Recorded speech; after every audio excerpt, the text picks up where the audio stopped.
Okay, let's begin the meeting. Our true leader, Nicole, is not here tonight, so I will muddle through as best I can. So let's call the meeting to order, and it's at 4 o'clock, 4:01, and let's do roll call. Councilman White? Absent. Jessica Voigt? Here. Wonderful. City Manager Elizabeth Gibbs. Some of these people come in later, too. Interim Community Development Director Carol Kendrick. Yes. I'm Oh. here. Hi. Elizabeth's on vacation, and Councilmember White is here. I think he's, On his way? yep. Okay.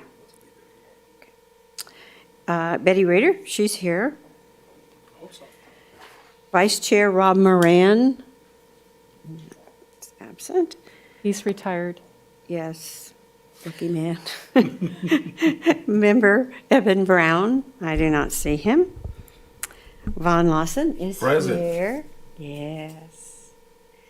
Community Business Member Alan Copeland. Present.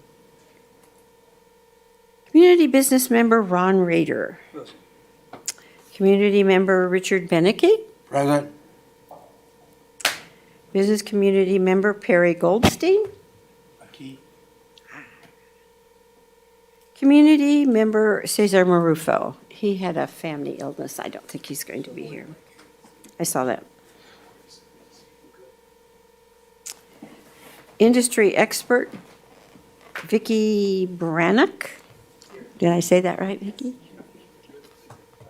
And Youth Council Member, alternate member. And what's your name? Dalen Brown. Dalen Brown? Yeah. Okay. Thank you. We're glad you're here. The only excuse that I'm aware of was Cesar Marufo with the family emergency. Would you like to join me in Pledge of Allegiance?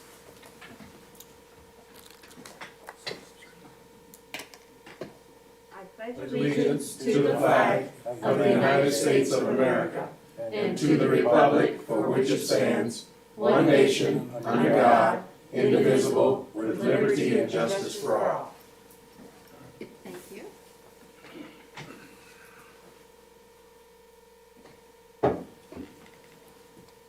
Does anyone have any adjustments to the current agenda? I see none. Any conflict of interest disclosure? I see none. Oh. Public comment period. Ross, do we have anyone online? Hi, Miss Betty. I'm here on Zoom. Hi. This is Nicole. How are you?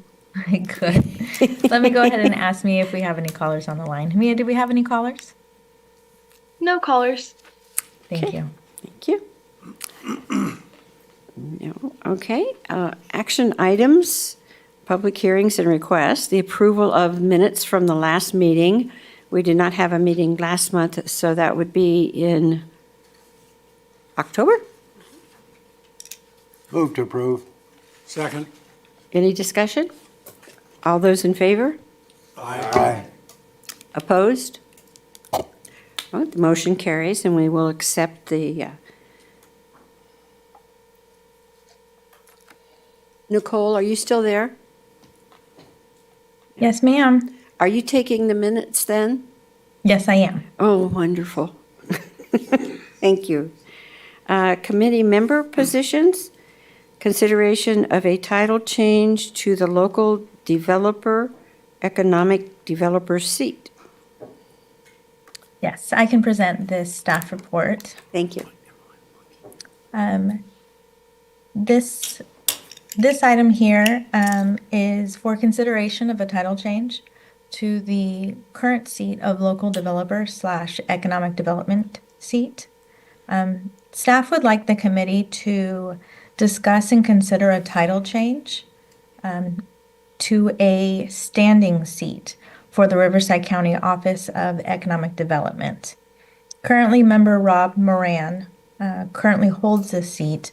However, he has informed the city of his upcoming retirement, or I think he may have retired already, and that he would not be reapplying for his position on the committee.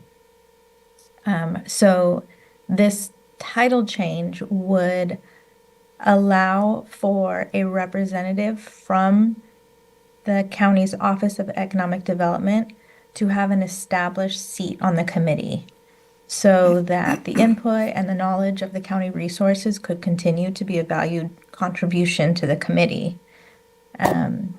So we would recommend that we change the name of the seat to better fit that of a representative from the county's department so that we could have a representative. And I'll leave this to the committee for discussion. Whatever the committee decides, we will forward to City Council as a recommendation for their final approval. Thank you. Is the county aware of us requesting this change and wanting them to be more involved? We have not reached out to the county as of yet. Okay, and so we don't have a person, obviously, in mind. Are Right, there we would any- leave that up to them to decide who they wanted their rep to be based on availability. Okay. Are there any questions? I have a question, ma'am. Yes. So right now, the title of the seat is what? It is local developer / economic development developer seat. I think before we assume that we're going to have a standing seat for economic development from the county, that we should make sure the county is going to commit to that. But my other question is, if we're looking at, I think with the title, I thought what I read was that we were changing it to that value. But if, sorry.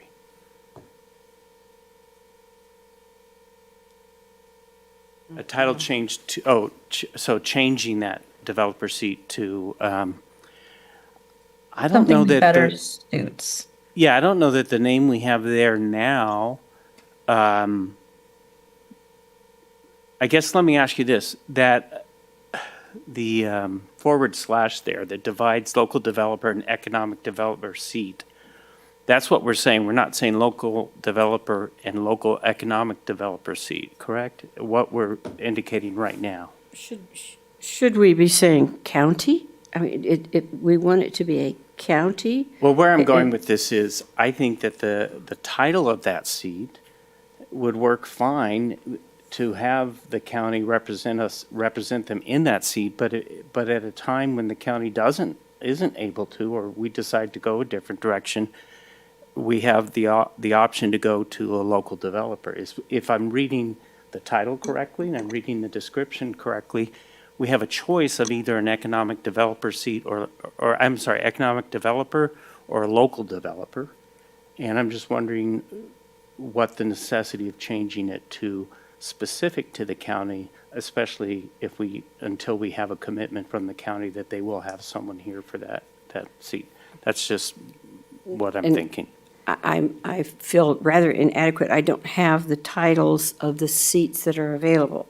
But this local development economic developer, that's the new seat.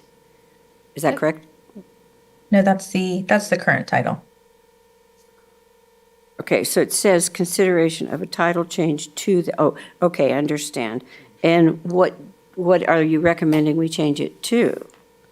To a standing, I didn't recommend a change of the name of the seat, but to answer to Councilmember White's point, I think the only change that would maybe affect this is, and I'll use the chamber for example.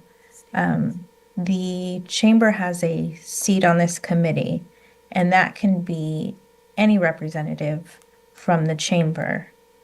And so there isn't a reapplication that needs to happen after 2 years because the chamber always has a seat versus taking applications for this seat. So, I mean, if the committee feels that they still need to leave this open to decide whether they want a local developer or a seat for someone from the county. That could be the committee's decision to just decide every 2 years which way to go. Madam Chair, may I respond? Yes, Okay. you may. Now that I understand what where you're going, Nicole, I do agree with you. The benefit of the chamber seat is that we don't make that assignment. The chamber makes the assignment. And I think that would work for the county as well. If the county makes the assignment, then we don't have to go through that process. So I will just back up a little bit and say, if we are going to go in this direction, that we should wait until we have a commitment from the county that they will fill that seat.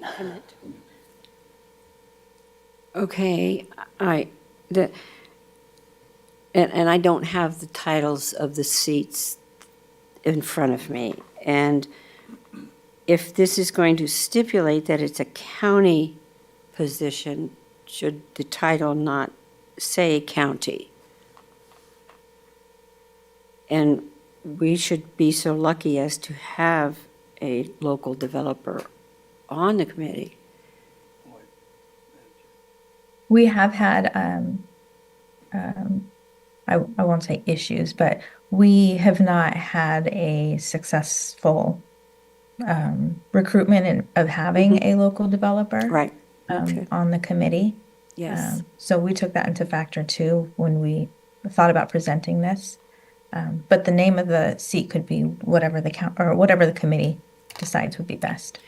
And if a developer wanted to be on the committee, he could be in as a business member, correct?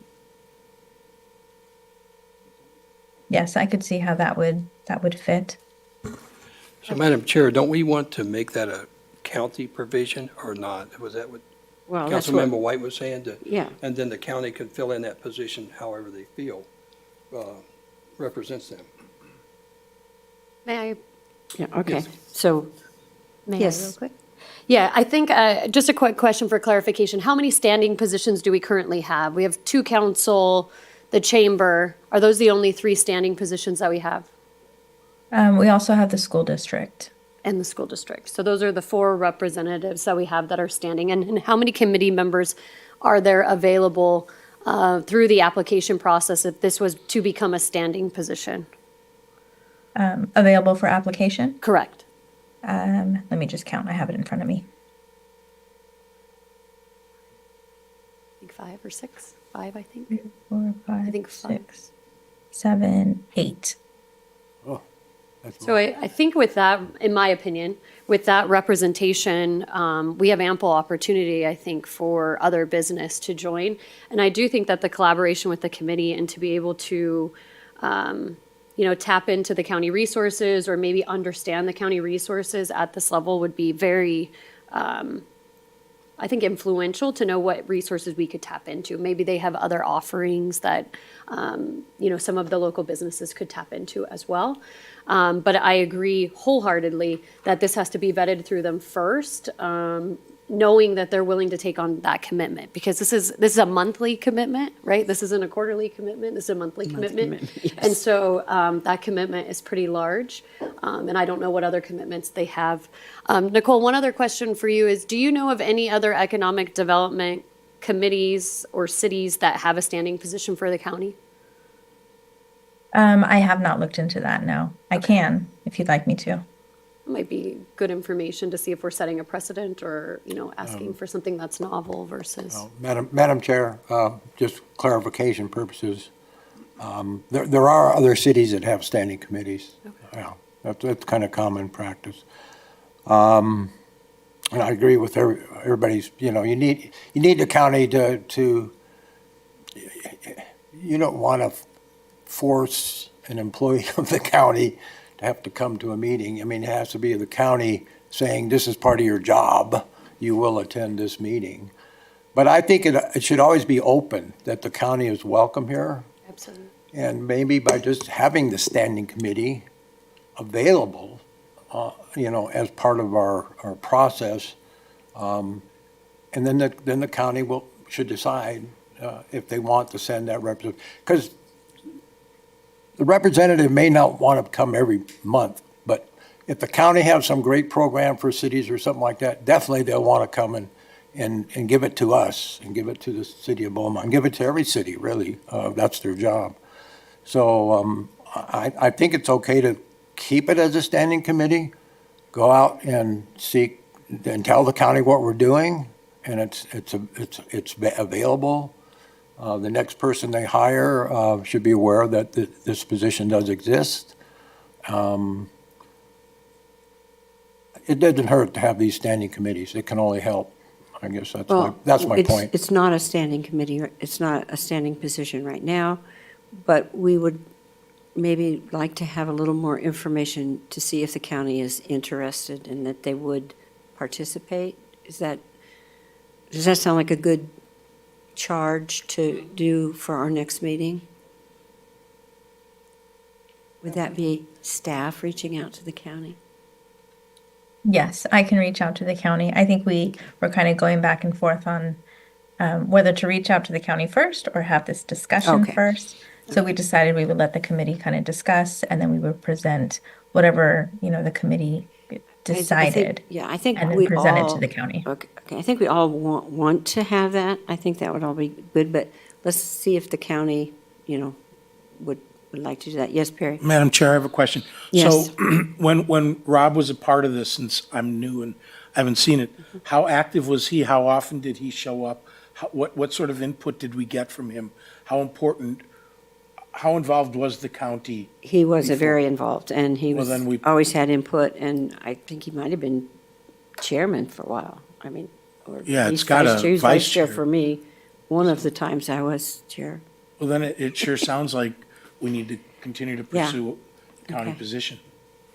Okay? So what we would do is, I suggest something just for clarification, only because this position, Mr. Moran's position, the term ends this month. So I can reach out to the county, bring this back to EDC in January.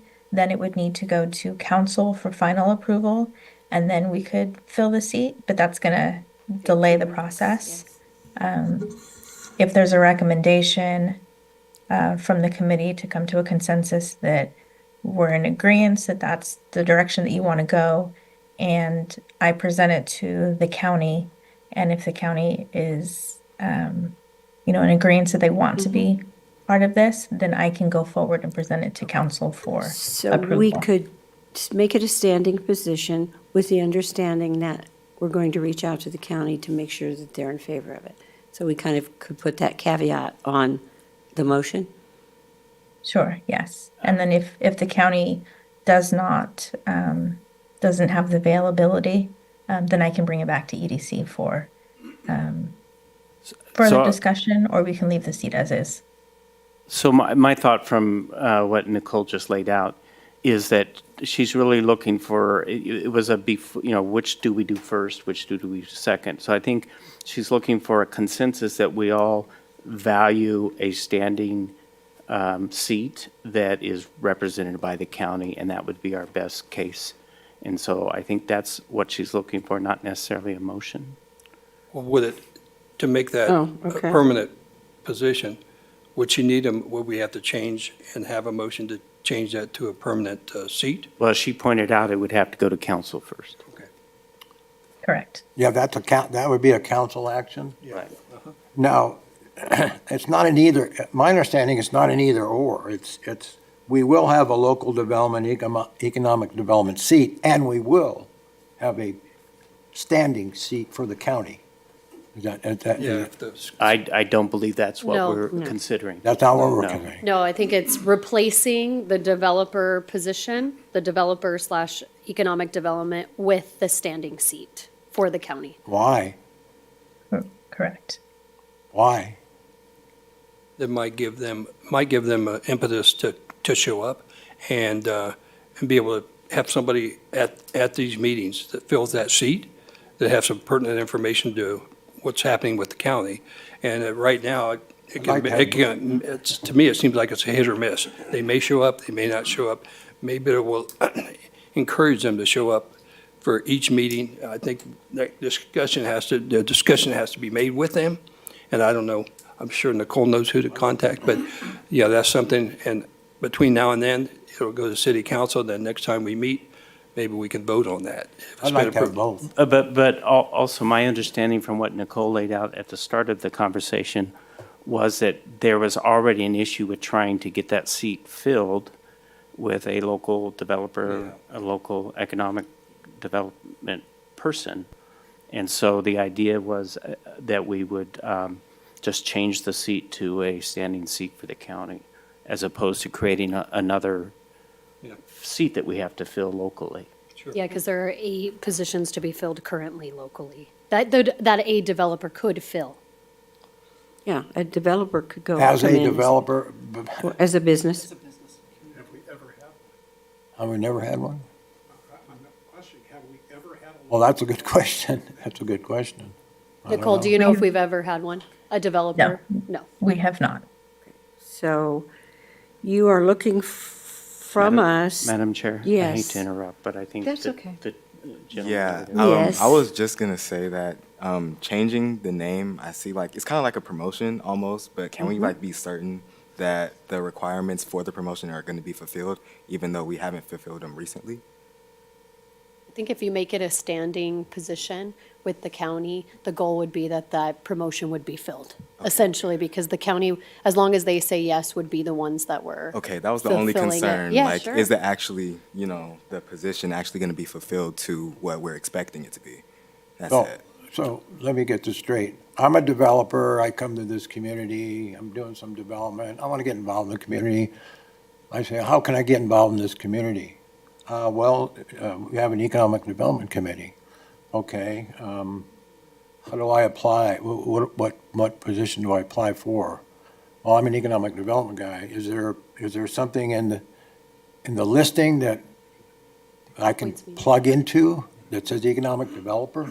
Not specifically, but you have the Not right option now. as a Not right citizen, now. as Not a, right as now. a citizen, resident, you have an option. You also have an option as a business, someone who owns a business. So I think I see what you're saying, because what if the economic development, the person coming in looking to develop within the city of Beaumont maybe they want to be in the city of Beaumont but don't live here and have interest in coming. And I think, is that what you're trying to get at? So maybe the question is, do we change one of the business members at large, to the developer seat versus changing and still get the standing one? I think that's what you're getting at, Yeah, correct? just because it hasn't worked before doesn't mean it can't work in the future. I mean, we're getting to become a bigger city, more involvement, and there may be somebody out there we could attract to participate. if I may, I've been a developer, and when I expressed interest, wanted to know what's happening in the city that I was developing in, I attended the meetings. I didn't have to be a member of the committee to monitor it or discuss it. That way, I was an audience member, and I learned that way. So I didn't have to be. So You're right, you don't have to be, but what if you want to be?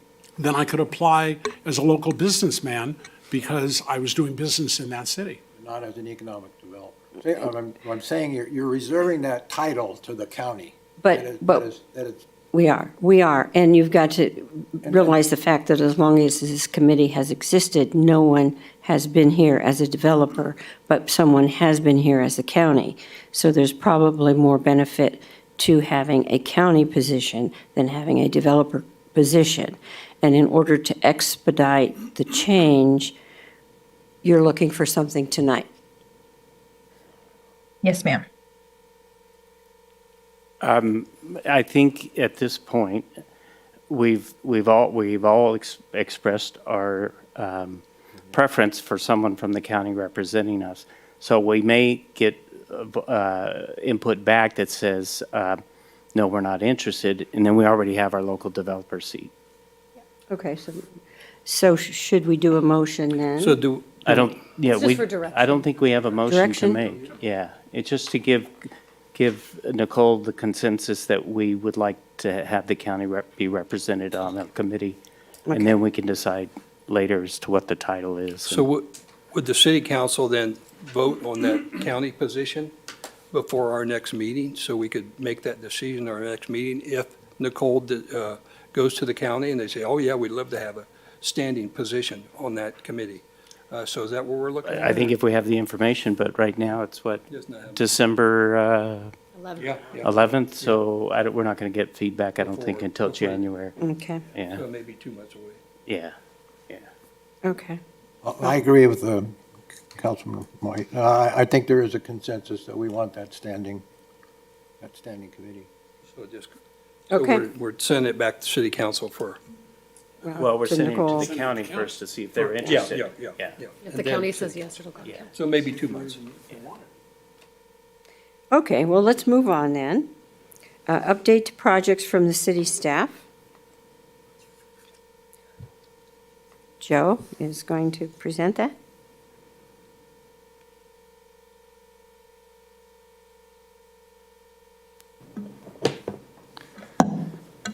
Good evening, everyone. Today I'm here to provide an update on the development of the Pass Area Resource Center, which will serve as a home for Mount San Jacinto Community College's Enterprise Resource and Innovation Center, or ERIC for short.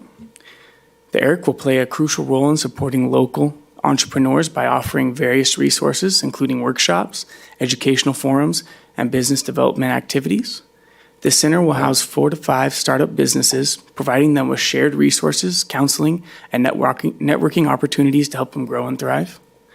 In addition to these services, MSJC has committed to establishing a makerspace lab at the ERIC where entrepreneurs can develop prototypes and explore new concepts.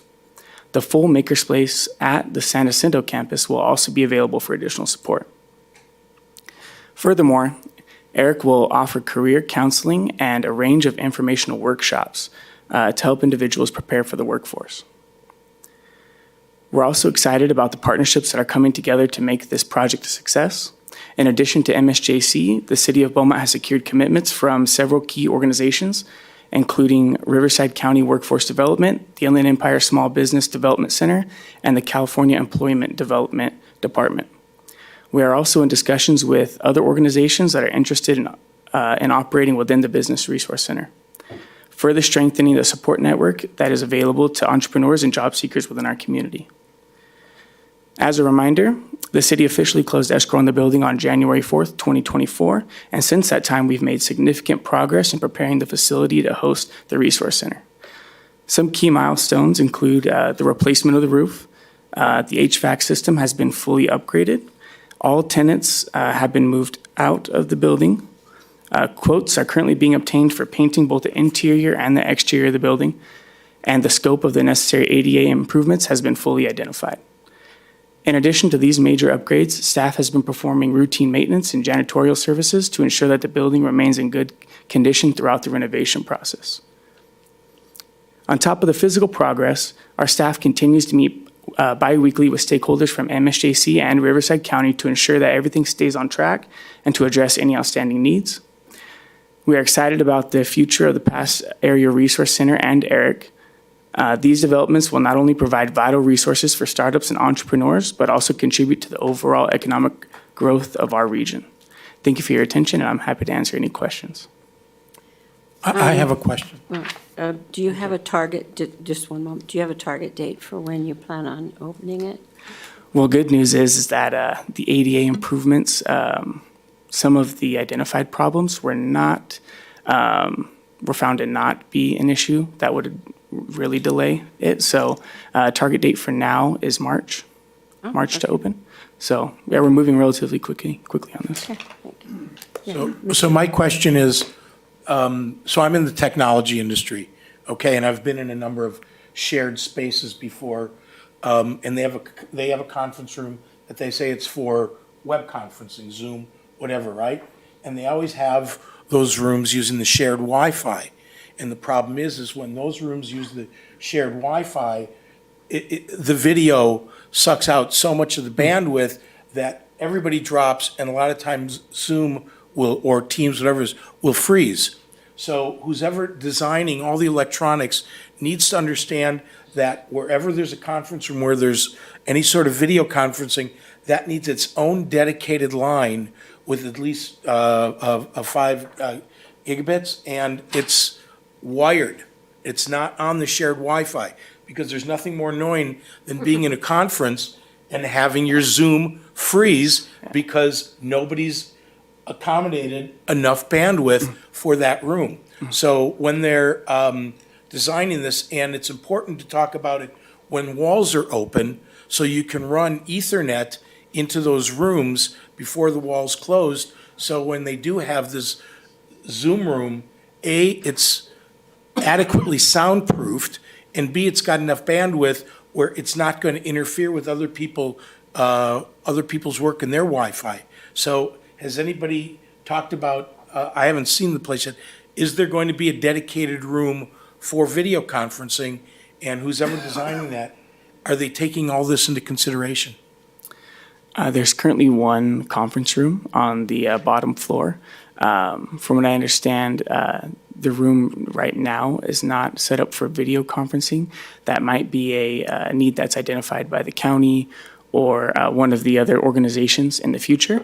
As far as the building's infrastructure goes, I do believe it has existing internet infrastructure, and I do believe it's wired Ethernet. Is that the right term? Okay. Wired Ethernet. Yeah, that was one of the items that was identified early on, was making sure that it had internet infrastructure.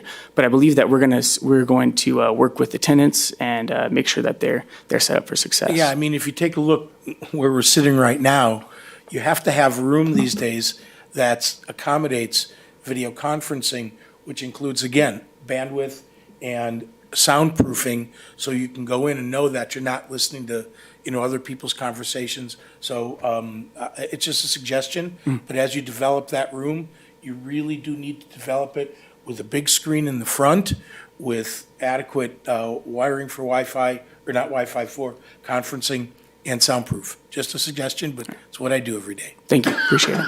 Maybe you can carry that information on in your future meetings. Yes, we'll do. And luckily, we have a fantastic IT department as well, in-house. I'm so, sure that I would certainly hope that the college is up to date.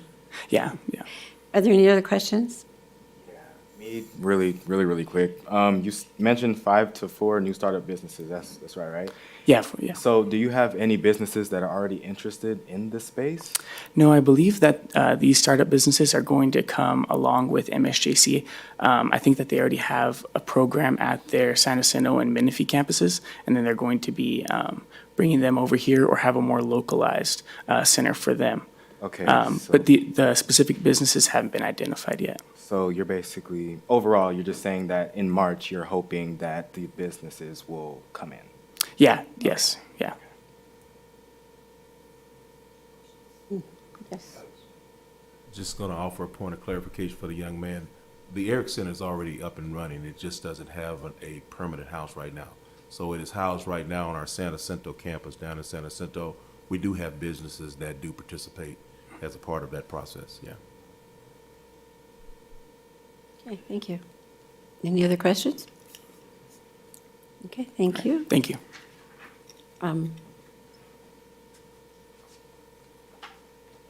Moving on, downtown Beaumont Market update, supporting revitalization and economic development.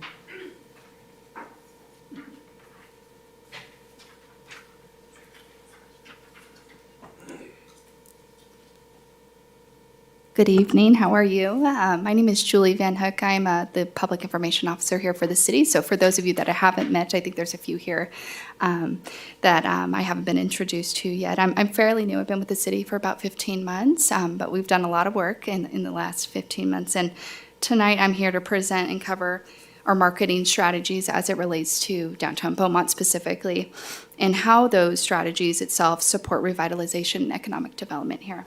So I am going to just toggle over to my presentation real quick before I forget.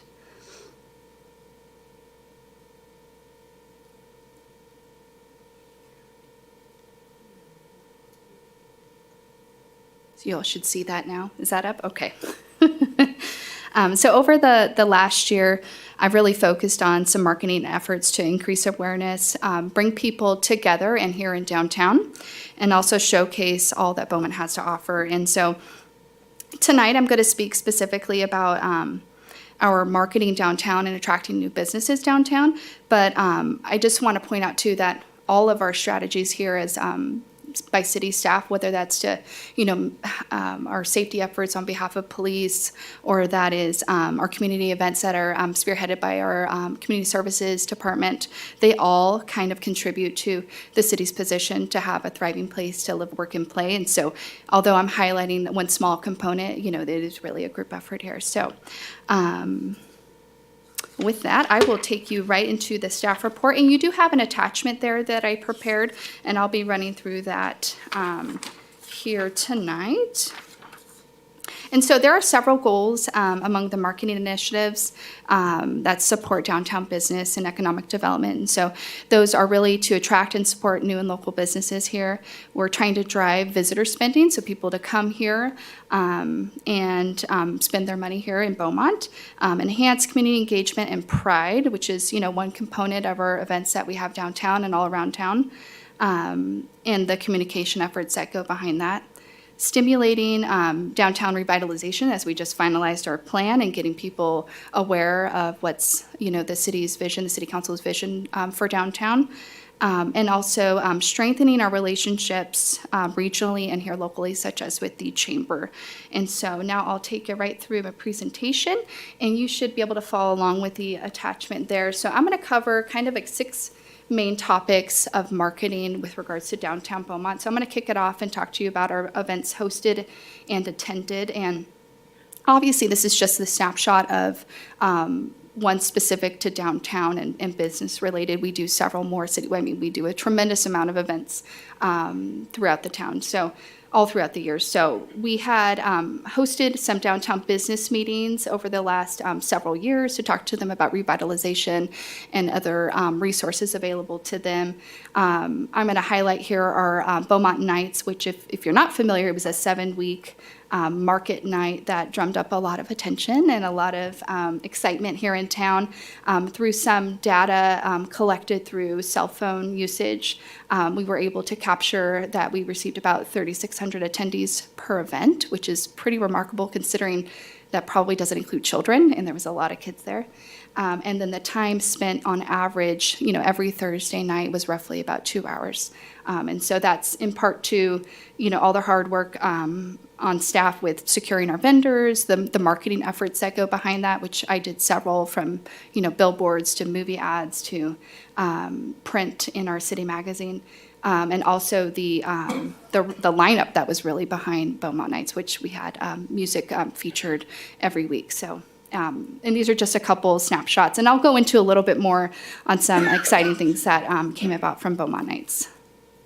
So the second item there is a focus on print and digital efforts for economic development. And the top item there is Business View magazine. And so if you're not familiar, it's an editorial magazine that's published throughout North America. I think it roughly has, I want to say it has close to, it prints close to 800,000 or close to 900,000 throughout North America. So it's a pretty big, wide-known business magazine. It gets, I think, close to 500,000 hits monthly on their website alone. And so that's actually, they sought us out for that feature. It's a 12-page spread going over why you should bring your business to Beaumont, what our policies are here. It was an interview with Councilmember White and former Mayor David Finn, along with staff as well. And then it also includes some ads placed by our local organizations and businesses such as Tuckwit, Perconi, and Nothing But Cakes. So it's a great way to highlight our town, and that'll be published at the beginning of January. Since I came on board too, we started mailing and printing and mailing our quarterly city magazine. And so we got a lot of feedback from that. That goes to every resident here in Beaumont. So we produce about, I think it's 19,000 copies. And obviously, it's just residents, right? It's not going to a broader business audience. But some of those people do own businesses, and it also increases that community pride that we're talking about too. Recently, former Mayor David Finn did an interview with Homes.com, and although that's more of a residential tailored editorial, it does get an enormous amount of hits monthly on that website. And so maybe someone who's looking for a home or may own a business or know someone or might be wanting to start a new venture. And so that was another way to highlight all the good stuff happening here in Beaumont. Our town is an annual publication with our local newspaper, and so that does get published. I think they get roughly 40,000 hits on their website, so that's something we pursue every year. And then I have developed some one-pagers. I think I've done about 5. They're in final draft stage, which highlights the commercial land and available property for developers. And so it includes data and statistics that business owners are looking for. So, what their median income is per household here, freeway frontage, do they have utilities, what's on that plot to kind of get them interested. And so that'll be used on the website as well as for marketing material at conferences and such. Okay, so now I'm going to bring you into social media performance, and this is just specific to social media, and I'm just going to highlight. I highlighted a couple there. We do far more than this. These were some of the ones I wanted to feature, which was the launch of our economic development website, our partnership to do the Veterans Expo and Job Fair, and then our kind of shop local partnership we had with the chamber, which did really well there, and that's the Easter egg hunt that you see there, which did really well. We did a paid advertisement. I believe I spent $250 to $300 on that, and as you can see, it reached roughly 80,000 people. There's over 50 comments, lots of engagement, and there was everything you can see from the interaction there. There was over 2,000 interactions just on that post alone, and that's some of the partnership that we're doing to increase, the shop local and our efforts in partnership with the chamber there. And so this section is probably near and dear to my heart. This is our media coverage. So I know in my past experience, it's extremely hard to get broadcast news coverage. It's hard to get an LA-based news station to feature a town all the way out here, in the Inland Empire. And we've had 3 features that focus specifically here in downtown since I've come on board. The first one there is one specific to downtown business incentive, and so ABC7 shot that back in May and June timeframe. They were here roughly 2 hours. We interviewed business owners, our mayor, and it was a full roundup of the incentives offered here in Beaumont. And that news story actually came about from a billboard advertisement that an executive saw at ABC7. So the marketing efforts are at least sparking broadcast news stories. And so the valuation there is roughly $72,000, and that's based on their audience and when it was published. The second broadcast news that we had out was KCAL back in May, and that was their Friday spotlight. So if you're not familiar, they go out to towns and they spotlight businesses and restaurants to come and visit, to get people to come and venture out and go to new towns. And so they actually featured Tacos El Choco, which is right downtown, during the time that we were launching Beaumont Nights. And so along with featuring a local business, one that's downtown, he spoke about the support from the city and also Beaumont Nights, and they were able to integrate B-roll footage from that to also have another marketing kind of ad, which is it's great when you can have kind of dual purpose on items with such a broad reach. And then the last one there is our most recent, and although it's not necessarily business related, they came out for our Veterans Day parade and ceremony. And I featured it here because it is downtown. It shows, community pride. It shows people out, and they're invested in our community. And then it also shows how, the city is investing in its infrastructure with the Memorial Plaza. So I included that there as well. And then lastly, I'm going to talk about paid advertising that wasn't social media driven. And so I spoke a little briefly about our billboard campaign. And so last spring or earlier this spring, we had launched billboard advertising coinciding with the launch of the business incentives. And so we had initially had 2 billboards. We had one in Banning and then one in Yucaipa. And after about 5 months in Banning, we let that contract expire, and we continued with the Yucaipa billboard out of visibility and flexibility with the contract. The Yucaipa billboard, they allow us to go back and forth, so west and east facing, which is, it puts us in a good position. We can get a broader audience that way. And then we have also featured our Beaumont nights there as well. And that campaign specifically, I was able to update the billboard every week to feature the new bands and such. So I think it helped, bring in more outside town people into Beaumont. And then the other item we have there, you see a picture of former Mayor Dave Finn, and he did a movie ad. It was a 30-second ad over summer, so the time frame was really to catch a broader audience there during summer break and when people are on vacation. And his ad there highlighted all the business incentives in Beaumont, and we may do a dusting off and revisit that, but we also are looking at other billboard locations too. Okay, so I'm approaching the end of the presentation, but there's still a lot on the horizon here with marketing efforts for the city of Beaumont. So one of the things I am taking on fairly soon is revising our filming ordinance, and that's something we haven't done in 22 years. And so I'm going to be dusting that off and developing a policy, kind of like a procedure. We're going to get the California Film Commission to bless it, which is the typical protocol. And then I will be recommending that we contract with Inland Empire Film Commission, which is actually a free service. They help promote your city, but they offset their costs with the production companies itself. And so I've worked with them before at Big Bear Lake, and they do a wonderful job, and they help, do promotions and scout for you, and they do a wonderful job. And they've already done a cursory review of our ordinance as well and recommended some fee updates to it to make it a little bit more current. I had mentioned the possible other billboard locations, and then this next spring we'll be going to ICSC, which, if you're not familiar, it's an international conference for shopping centers. It's our ability to kind of capture and get big box stores to come, right, like the Costco's and such.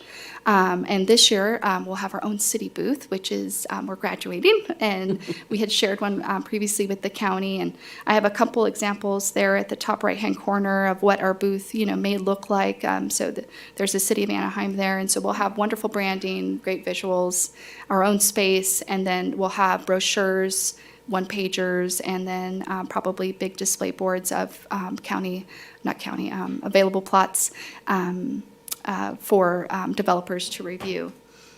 And one item that we'll take back fairly shortly, with Joe and myself, we'll take this back. It'll probably be some kind of exercise. We'll be developing a slogan for economic development. So that's one thing we're kind of missing. And so whether it's business first or, elevate your business or something like that, we'll bring back a couple of suggested slogans to help brand our material. I have initiated contact with Beaumont Unified to work with their students to help with our marketing campaign on billboards. It's a great way to get the community involved. And it's also to tap into, new talent, fresh eyes. And then other marketing initiatives will be in place too for the increase in our business incentives. And we have connected some analytics to our economic development website, which we didn't have previously. So it's there now, so now we can kind of gauge when we do launch something new, is it sparking new traffic on our website and not just phone calls. So with that, if you have any questions, suggestions, or feedback. Okay, go ahead. Yes, Julie. Sure. So how effective has the billboards been in Yucaipa? Do we have a feedback, or do we have a way to feedback of how those have been effective and promoted in Beaumont? And should we do less or should we do more? Just a recommendation. Sure, that's a good question. I think we are working on capturing that data, but we have had phone calls come in directly from billboards. It also sparked the news story that we were featured as well. And I would probably, I've already recommended to council that we continue the billboard usage, but I think we should probably expand. It's not cheap. It's about $4,000 a month per billboard, and it's roughly what it is. And, you know, we should probably look at one other location that's away from kind of this region. Do we sign a contract on the billboards? We do. What's the term of the contract? It was up, she mentioned. I think we did 3 months. It's 1 year now. Yeah. So we initially did like 3 months, and then we did 6 months, and then we did a year contract. At Yeah. $4,000 a month per billboard? Yes. Yes, So but there's flexibility there. You know, they allow us to go on either billboard depending if a space opens, so it's not one static. We're also going to be updating the image more frequently, and I looked into a suggestion as well where we can split our ad time to make it a little bit more engaging. So whether we prompt a question or give a stat, and then we can follow up with our typical billboard or something that connects the two, so people know what that's coming from. So better utilization, I guess. And so they're flexible that way, and I don't think that's a common practice, so I think that's beneficial here. So is the banning billboard similar as far as costs and that goes? It was similar. Yeah, but it's not as new, so it's not as bright, it was smaller, right, and it only faced one way, whereas the Ukaipa one, we had the option of facing both, yeah. Yes, Mr. Beneke. Do we have anything on the 60? No, we don't, no. I think initially the previous, a previous staff member had done that, but we are going to revisit that, or even the 91 near, in Riverside, Corona area. Do you realize there are two ways out? Right, yep, you're right, yeah. Right, you're May I- right, yeah. May I as well? Yes. Thank you. I think maybe even looking out towards the desert might be a good Sure. opportunity as well, especially in the summertime when the heat is out there and it's cooler out this way, to kind of captivate on some of that, as well as the tourism. There's only so Yeah, much to do in that's the a good desert point. sometimes, and so maybe we can drive a little bit of that this way. People are willing to drive a little bit, so I would like to look at that way as well. Yep. Yeah. And Beaumont Nights, June 13th, I see that's when it's starting back up again. Would be good to get Right. the people from the desert here. Yeah, good point, yeah. Yes. Just a couple of comments. First of all, Julie has been doing an amazing job. And Incredible report. You know, I Just think great. I don't believe that we would have had 3,600 people a night at Beaumont Nights without that being on the billboard. I drive to Redlands and from Redlands 5 days a week for work, and I see it all, and it's going in the right direction, I think. I also want to remind those of you who were here at the time that this was an idea that came up in this committee. The billboards, the movie ads, all of that was something that we, as a committee, talked about, and then we recommended it to council. So I think that's been one of our biggest successes. And I just want to make sure those of you who were not here recognize that we are, we're making a difference here. And that's all I had. Yeah, also for Beaumont Nights, when that was going on, I must have received at the chamber office at least 15 phone calls from parents saying they go to work, they come home, they don't do anything. Tell me about Beaumont Nights and we can do this. And so I think it was a wonderful opportunity for people that live here but don't work here to participate in the city and find out what was down here. It was just incredibly successful. Yes. I noticed, I got a question about Saturday, about the event on Saturday and how that's going, the city proposes to put that on like the normal business, the nights they had, the Thursday nights. Is it going to be similar to that? They're going to have a stage? Yes. and- Yes, and it's very What they did similar. before? It's similar, it is done by community services, so I'm taking back and, recalling in my memory. It's similar, there's a stage, there's music, there's community involvement, so we have some school bands and some school performances too. It'll be wonderful, and it'll come back in the spring as well, just like it had, yeah. And I might just mention too, those beautiful lights that they put up with the I know. decorations. Wow, what a difference I Yeah. think that's going to make in Right. the appearance of the downtown. So- Right, So it's a good showcase time to show what we are about. yeah. And real quick, Julie, how many vendors do we have signed up for Saturday night? I want to say it's 90, I think I wanna 80, say 89, 91? I think is what I saw. Yeah. in the last report. it's a lot, yeah, right. Yeah. 85. 85. There you go. Oh, okay. I just had a really, really quick question. Sure. What's the target audience for Beaumont Nights? Because I'm unsure if it's targeted for kids and they're just dragging their parents, or are the parents dragging their kids? Both. I think it's both. Both. Oh. Yeah. There's something to do for the kids and there's something to do, The night they had yeah. Taylor Swift, it was definitely. I know. Wasn't that lovely? That was so fun. I have a quick question Yeah. on the cell phone in the 3600. Mm-hmm. So who do you, I've never done that before. I've been involved, in major events like that. How do you do that? You contact the cell phone carriers to No. get, how does No. it work? I'll default to Joe, but we have, That's really interesting. yeah. So we use a program called Placer AI, and they have a proprietary algorithm that they use for actually tracking that attendance, but it primarily relies on cell phone data. And and then it also, as she mentioned, it tracks visit duration. It goes into quite a lot of detail. I bet like location, how they move, how Yes. the crowds move. Yeah, so it even tracks, getting into the weeds, it does actually track like Wow, traffic. that's a great report. Yep, yeah. And this is common too, right? This is a tool used by many municipalities, yeah. Yeah, it's known as geofencing. Yeah. Yeah. So the idea is, and we had a study presented again to Economic Development Committee last year, or maybe the year before. We were able to determine the patterns of people. So Right. if you go to, for example, the Craft Lounge, where would people go after that? Would most people go home, or would they go to another business? So we have the ability, I think it's a subscription, right? Yes. So we have a subscription where we can use that for those kinds of You can purposes. target traffic going forward and let the businesses know who was where. Oh, that's a. Yeah, and if I'm correct, you can tell me if I'm wrong, but at the time, businesses were allowed to contact the city and take advantage of that statistical information. I believe so. Is that? Yes, that's open information. Yeah, that's a wonderful tool. But I don't know if businesses know that. Sure, right. I just had one. Okay. Yes. So it looked like you did really well with the little bit of paid advertising on social media that you right, did. Are right. you going to continue to expand that social media? Right, paid- yes. paid work? So I do it now, for most ads that we do or most announcements for events or anything, so I typically do it.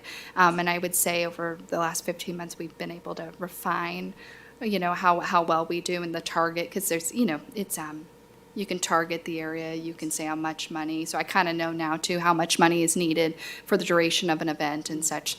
So it was pretty successful, right.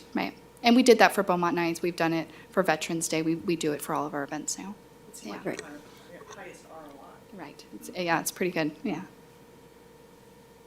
Any other questions?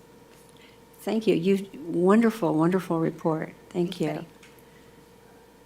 I don't know, we're always curious about what's happening with new leases or new people coming in. I know Home Goods opened, which is wonderful. Everyone's excited about that.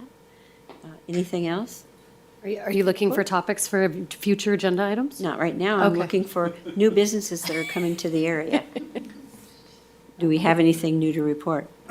Nothing new to report at this time, but I was expecting today, but this week, an entitlement application that's got significant national retailers that will be coming to our area.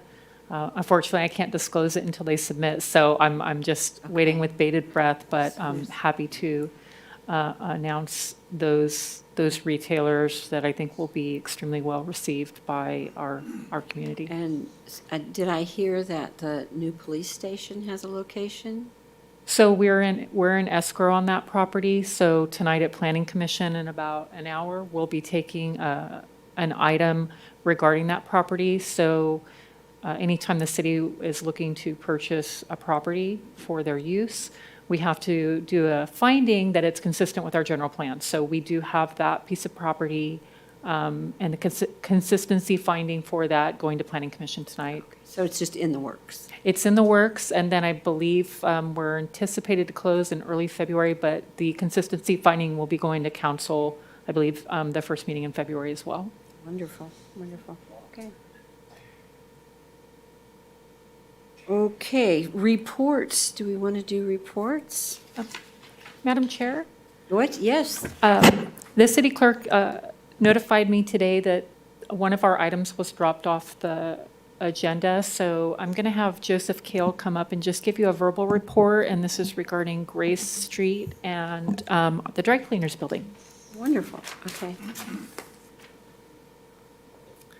Thank you. Yes, I wanted to provide an update on several key projects that the city is working on related to our facilities at 105 6th Street, otherwise known as the Cleaners Building, and 500 Grace Avenue.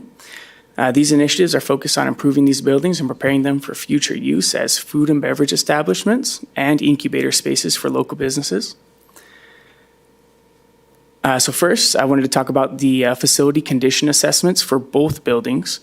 On September 19th, 2024, we issued a request for proposals, otherwise known as an RFP, for a facility condition assessment at 105 6th Street, followed by another RFP for 500 Grace Avenue on September 24th, 2024. The scope of these assessments includes a detailed analysis of the current conditions of both properties and identification of the necessary upgrades to convert these spaces into food and beverage establishments. We received one proposal for each location. Both were from IMEG, totaling $95,670 for both. After a thorough review, staff determined that these proposals align well with the scope of work outlined in the RFPs. These proposals will be presented to City Council for their consideration and approval on December 17th, 2024, next week. So moving on, we also have a rent determination and lease negotiation RFP out for both properties. This is a part of our efforts to prepare 105 6th Street for a single tenant and 500 Grace Street for a multi-tenant incubator. We issued this RFP on September 19th, 2024 to secure services for the rent determination and lease negotiations for both buildings. We received one proposal for these services from A1 Financial Services, LLC. After reviewing their submission, staff confirmed that the scope of services offered matches the city's needs. Since the total contract amount falls under the city manager's signing authority, we are currently in the process of executing a professional services agreement with A1 Financial Services, and we anticipate that work will begin in January 2025. Lastly, to further advance the vision of a food and beverage incubator at 500 Grace, the city issued an RFP on October 18th, 2024 for demolition and shell plans. The goal is to create a buildable shell that can accommodate multiple tenants in an incubator-style environment. We received one proposal for this RFP from TSK, and the staff is currently evaluating the proposal to ensure it meets our needs for the renovation and development of this space. In conclusion, these initiatives represent significant progress in our efforts to revitalize both 105 6th Street and 500 Grace Avenue and turn them into valuable assets for local businesses and entrepreneurs. We look forward to the continued work on these projects and are excited about the potential they hold for the community. Thank you, and I'm happy to answer any questions. I have one question. We had about a year and a half of study done by an outside council to give us recommendations for the downtown revitalization. And that particular area is the area that they felt was our first focus. Are we moving forward with any of those plans or ideas that they had recommended to us? Yes. So that's part exactly of that? correct. This was identified as the key area to stimulate development in our downtown. So that's why we're moving forward with these RFPs to get the ball rolling and get some quality tenants and some quality businesses for our residents in that area. Okay, thank you. Any questions for Mr. Kelly? Thank you very much. Thank you. Okay. Shall we move on to reports? Miss Brannock? Mr. Beneke? Councilman White? No, I have Mr. I'll He report says it's something. 5:04. I am officially no longer the chair of RCTC. So Oh, man. we go through a one-year 1 year. process. Okay. That's a loss for Well, them, for sure. Thank you for your Yeah, I'll just mention something about our hospital. I'm on the secretary of the district board, and we got another leapfrog grade for this quarter, And it's A again for safety in our hospital, and that's something that we promote because it's very important to a lot of people who go online and look for safety in their hospital. So that's going very well. Our numbers as far as admissions, our emergency room and surgeries are phenomenal. So things are going well at the hospital. Thank you, Madam Chair. Mr. Copeland? Nothing at this time. Mr. Lawson? Yes, ma'am. I do have one announcement to make. First, a little bittersweet. I am leaving Mount San Jacinto College, and I am leaving Southern California. Now, before you ask, because I know I'm older than the discovery of oil, I am not retiring.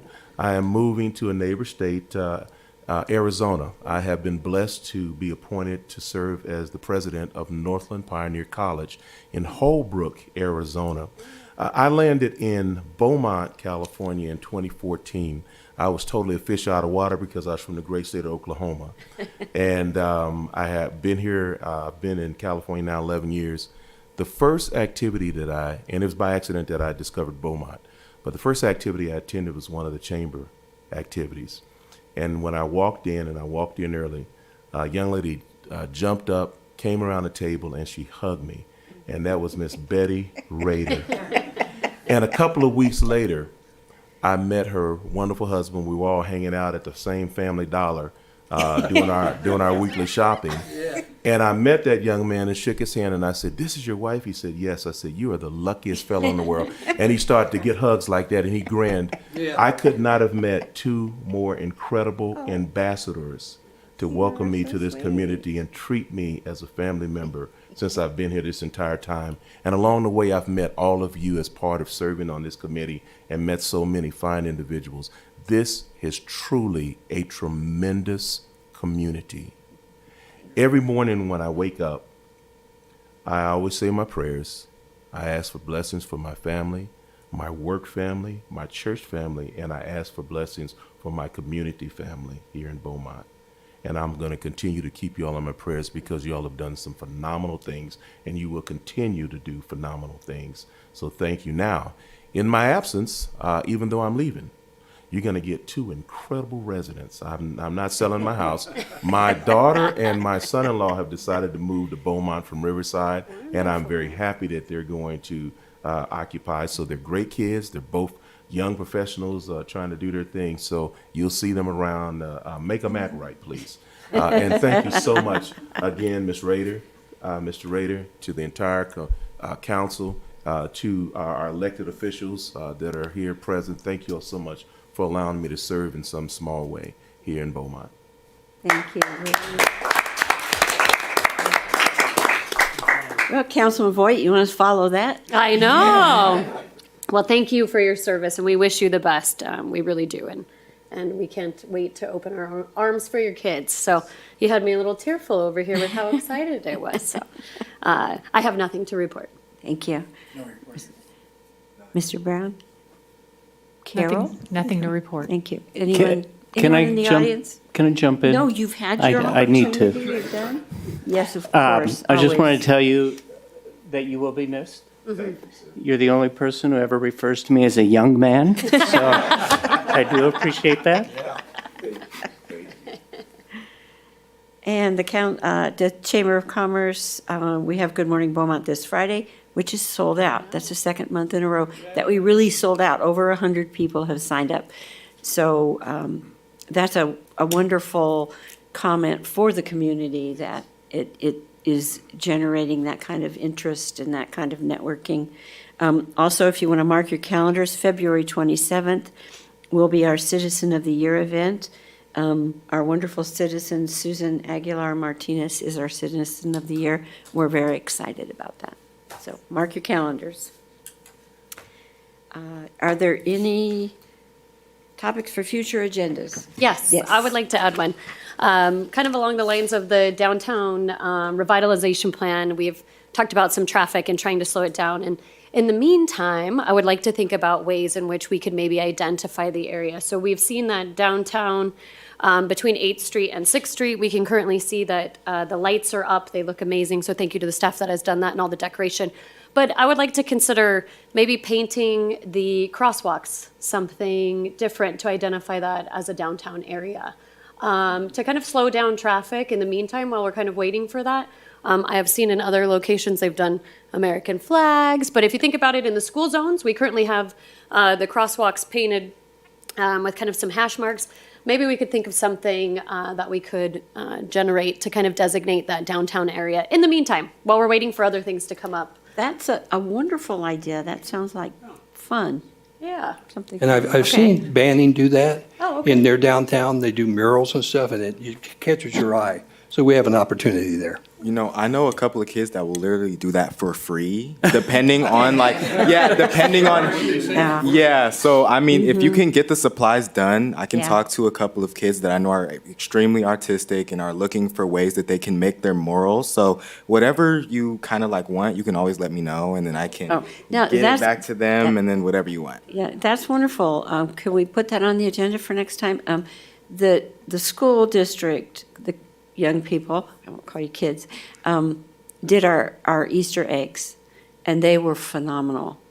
So there's a lot of talent over there, and it would involve the community even more to have them, but we would want to direct them. Yeah, not necessarily, we can look at murals too, but I was just thinking more of something street- along the lines of just maybe the crosswalks or something Yeah. to identify that. be Because it fun. does kind of draw your eye there, slow Uh-huh. you down a little bit, and then you can Yeah. see the storefronts a little bit more and, Beaumont Avenue would be good too. I get complaints all the time from my renter that people drive too fast down Beaumont Avenue. Madam Chair? Yes, I sir. need to apologize. I have a very important report that I didn't make because it's so recent, and I think it's important that everyone hears this. 2 days ago, RCTC had an I-10 corridor workshop, and we received a study that we paid millions of dollars for, and it's looking at putting in express lanes from Beaumont Avenue to the 111. And we also discussed a number of other issues. That is a high cost process and a long-term process. But there were some other issues that we could bring up locally. And I'm getting a little bit ahead of myself because RCTC will be discussing this as a workshop in January. But some of the ideas that were floated were the ideas of bringing in ramp metering. We don't have ramp metering. In Murrieta and Temecula, or actually Temecula right now, our CTC has a program. It's a pilot program, first in the state, second in the country, which is to coordinate the ramp meters so that if the traffic starts to build up, you can slow down one of the ramps and speed up the other. They're also looking at this as an opportunity. And before everyone gets really crazy about the express lanes and the fact that those are normally toll, we're looking at a way, because the study did show us that the only time that we really have significant traffic on the 10 is Friday evenings going east and all day Sunday coming west. So the discussion we had in the workshop was, could we have the express lanes, the additional lanes available, but only charge during those times? And that is the direction that we're going. So the details that will be coming out, we had 4 different alternatives. We don't want to start talking about the alternatives or options until RCTC has a chance to weigh in. But there is some hope coming, and I think some of the local stuff, also coordinating with our signals, will be something that can take a year or 2 to get implemented. Building the express lanes construction would probably start in 2035. So it is a long-term project, but we are looking out to make sure that we're addressing traffic that will happen in 2050. That's assuming people are still driving cars. But I apologize for not doing that during the reports, but I think that's something that everyone needs to know, because I'm sure being on this committee, you probably get asked about, what are you going to do about the traffic? So there is hope coming. You hear that a lot, yes. Any other comments, concerns? I do want to highlight that we do have our Winterfest. Sorry, I pulled up the information. So we do have our Winterfest on market night this Saturday, Yes. starting at 2 p.m. 1 p.m. The cost is $3 and free for children under 3. So please come out and join and celebrate with us, listen to some music. And So the person that said the ice skating rink was going to be in the Chambers parking lot was just kidding. no, I think, Dipping the ice. I haven't, It's not really ice, but I believe it's in Citibank's parking lot. Ah, That's- okay, It's in across the street. Citibank's, Okay. yes, yes. Great, Let us know. okay. Yeah, it's in the Citibank's parking lot, from what I understand. Okay, any other questions, concerns? Okay, I will call this meeting adjourned. Oh, that wasn't very good. Should I do it again?